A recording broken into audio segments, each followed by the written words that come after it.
नमस्कार मित्रों, कई बार ऐसा होता है कि हम लोग किसी जब महान कवि या महान साहित्यकार की बात करते हैं तो उस वक्त हम उसकी पृष्ठभूमि में जिनकी मुख्य भूमिका होती है उनको हम बिल्कुल ही दृष्टि विगत कर देते हैं या हाशिए पे सरका देते हैं। हमारे जहन में, हमारे मस्तिष्क में, हमारे दिलो दिमाग पर उस महान साहित्यकार के बारे में ज़्यादा जानने, ज़्यादा बात करने की एक उत्कट इच्छा जो है वो बलवती होती रहती है। लेकिन मित्रों, मैं आज जिस शख्सियत की बात कर रहा हूँ, आप उसको उसके नाम से पहचान भी नहीं पाएंगे। तेजवंत कौर सूरी। आप जानते हैं? मुझे नहीं लगता कि आप जानते होंगे। और तेजवंत सूरी के बारे में जब मैं आपसे कहूँगा कि तेजवंत सूरी का मतलब तेजी बच्चन है, तो फिर आप फ़ौरन पहचान जाएंगे। और मित्रों, सबसे बड़ी बात यह है कि तेजी बच्चन की शख्सियत कुछ मामलों में अपने पति हरिवंश राय बच्चन से भी ज़्यादा समृद्ध थी, इंटेलेक्ट के मामले में, बौद्धिकता के मामले में। लेकिन इतनी ज़्यादा समर्पित थी अपने पति के प्रति और पति की प्रतिभा के प्रति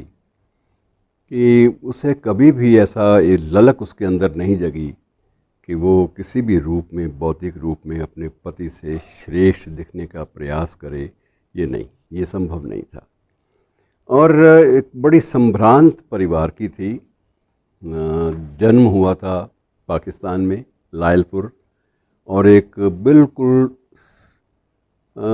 आप ये कह सकते हैं कि प्रतिबद्ध किस्म के सिख परिवार में जन्म हुआ था। और सिख परिवार भी कौन सा, जब थोड़ा सा और आगे चलेंगे तो आपके लिए और आश्चर्य की बातें, बिंदु बढ़ते जाएंगे कि वो सिख परिवार भी वो जो श्री गुरु नानक देव जी की सिख परंपरा में, वंश परंपरा में चला आ रहा है। तो अगर उस वंश परंपरा के अनुसार देखें तो तेजी बच्चन श्री गुरु नानक देव जी की 17वीं या 16वीं पीढ़ी में आती हैं, और अमिताभ और अजिताभ जो हैं, अगर उस पीढ़ी को माने,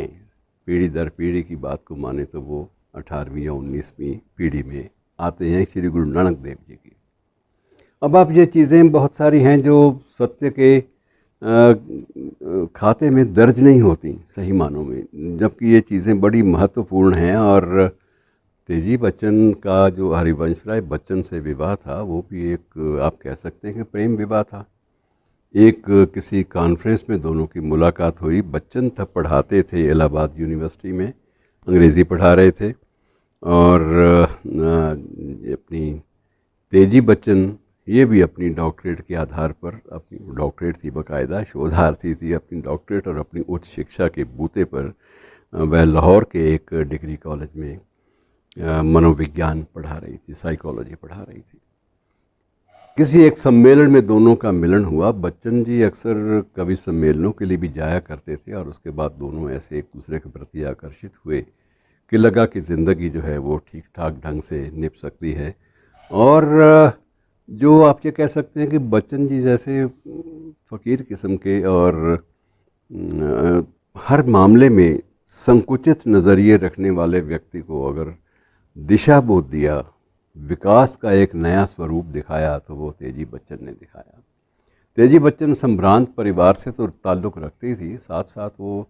जैसे आप कहते हैं इलीट क्लास, बहुत बड़ी एक जो वर्ग है संभ्रांत लोगों का, दिल्ली की इलीट क्लास में उन्हें बहुत विशेष रूप से सम्मान दिया जाता था। इवन श्रीमती इंदिरा गांधी स्वयं उनकी बड़ी प्रशंसक थी, और इसी उनकी प्रशंसा के नाते, उनकी प्रशंसक होने के नाते, और उनके जो जीवन शैली है और जो चिंतन की शैली है, उससे प्रभावित होकर ही ये भी एक अजूबा उस वक्त हुआ था कि जब ये राजीव गांधी और सोनिया गांधी का विवाह हुआ, तो सोनिया को अपने घर ये इसलिए ले गई कि हम जानते हैं कि बेटी कैसे घर से विदा की जाती है, और पूरी पंजाबी विधि विधान से इन्होंने अपनी बेटी को तारों की छाँव में, जैसे भी वो लोकगीत होते हैं, गाकर तेजी बच्चन ने उसको विदा किया। ये बात अलग है कि ना सोनिया को पता था कि ये क्या रीति रिवाज हैं, और ना ही उस वक्त राजीव भी इस मामले में ज़्यादा कुछ बहुत ज़्यादा दीक्षित नहीं थे परंपराओं के बारे में। बहरहाल विवाह जब हुआ तो कन्यादान बच्चन दंपति ने किया। तो मित्रों, इतने शिखर तक रहते हुए भी तेजी की सबसे बड़ी विशेषता ये थी कि उसने अपने आप को या अपने व्यक्तित्व को बहुत ज़्यादा उभारने का प्रयास नहीं किया। ऐसा कुछ नहीं उसने सोचा कि मेरा कद जो है मेरी बौद्धिकता के अनुरूप, मेरी पारिवारिक पृष्ठभूमि के अनुरूप मेरा कद जो है वो ऊंचा होना चाहिए, ऐसा उसके मन में कभी भी भ्रांति नहीं आई। और उसकी सबसे बड़ी बात, प्राथमिकता जो ज़िंदगी की बन गई, पहली हरवंशी राय बच्चन, उनका पूरा ध्यान रखना, और दूसरी जो प्राथमिकता बन गई दोनों बच्चों का ध्यान रखना, और अमिताभ का अपेक्षाकृत ज़्यादा, क्योंकि अब मुझे अभी याद है, मुझसे इनकी एक बार दर्शन करने का मौका मिला था, तो इन्होंने किसी और से प्रसंग में, शायद अरविंद कुमार थे माधुरी के संपादक, उनसे बात करते हुए ये बता रही थी कि मुझे सबसे बड़ी चिंता अमिताभ की इसलिए थी कि पहली उसकी 5 या 6 फिल्में जो थी वो फ्लॉप हो गई थी, और शुरुआती दौर में जिस अभिनेता की 6 फिल्में फ्लॉप हो जाएं तो बड़ी तकलीफ दे होती है बात, और उसके बाद आशंकाएं घेरने लगती हैं कि इसका भविष्य एक अभिनय की दुनिया में कैसे स्थापित होगा। बहरहाल उसके बाद इसने मेहनत मशक्क़त की, उसकी जो अभिनय की कला को उसको भी संवारा, उसको उस पर जो विशेषज्ञ लोग थे उनकी टिप्पणियों के अनुरूप उसको ढाला, और एक अच्छा प्रशिक्षण एक माँ होने के नाते और एक मंच के दृष्टिकोण से एक विशेषज्ञ होने के नाते उन्होंने वो सारी चीज़ें अपनी संतान को दी जो संभव थी, जिनसे उनका जो आगे का जो मार्ग था वो बढ़ने का प्रशस्त हो सकता था। और उसके बाद मैं थोड़ा सा ये भी बता दूं कि तेजी स्वयं उस साक्षात्कार में बता रही थी, मैं एक दिन भी इस बात के पक्ष में नहीं थी कि इनको अमिताभ को राजनीति में घसीटा जाए या राजनीति में भेजा जाए। मैं पक्षधर नहीं थी। मुझे मालूम था कि ये राजनीति का जो क्षेत्र है ये नितांत दलदल से भरा हुआ क्षेत्र है, और इस दलदल में जो कोई भी समझदार व्यक्ति जो है वो प्रवेश करने से पहले 10 बार सोचेगा। और मैं जानती थी कि अमिताभ में वो नेता बनने की हविस और वो ललक उसमें नहीं थी। जब नहीं थी तो मुझे लगता था, आशंकाएं थी कि ये इस क्षेत्र में सफल नहीं हो पाएगा। और मित्रों, थोड़ा सा मैं आपने और कह दूं कि एक बार दोनों महादेवी वर्मा के यहाँ गए, तेजी बच्चन और हरिवंश राय बच्चन। तो महादेवी ने हंसकर कहा कि हरिवंश, तुम्हें तो इसने संभाल लिया, वरना तुम तो साहित्यिक दृष्टि से बिल्कुल यतीम हो जाते। तुम्हें इसने संभाला, इसने बेचारी ने अपना लिखना लिखाना सारा का सारा एक तरफ रख के तुम्हें आगे बढ़ाया, और ये ध्यान रखा कि अगर हरिवंश राय आगे बढ़ते हैं तो सारा परिवार आगे बढ़ता है, और इसकी जो देन तुम कभी चुका नहीं पाओगे, तुम हमेशा इनके ऋणी रहोगे। तो एक ऐसी शख्सियत मित्रों तेजी बच्चन की जिसे शब्दों में बांध पाना संभव नहीं है, और उसकी अपनी कृतियां जो हैं, उसने अपनी कुछ कहानियां भी लिखी, उनके कुछ अधूरे उपन्यास भी थे,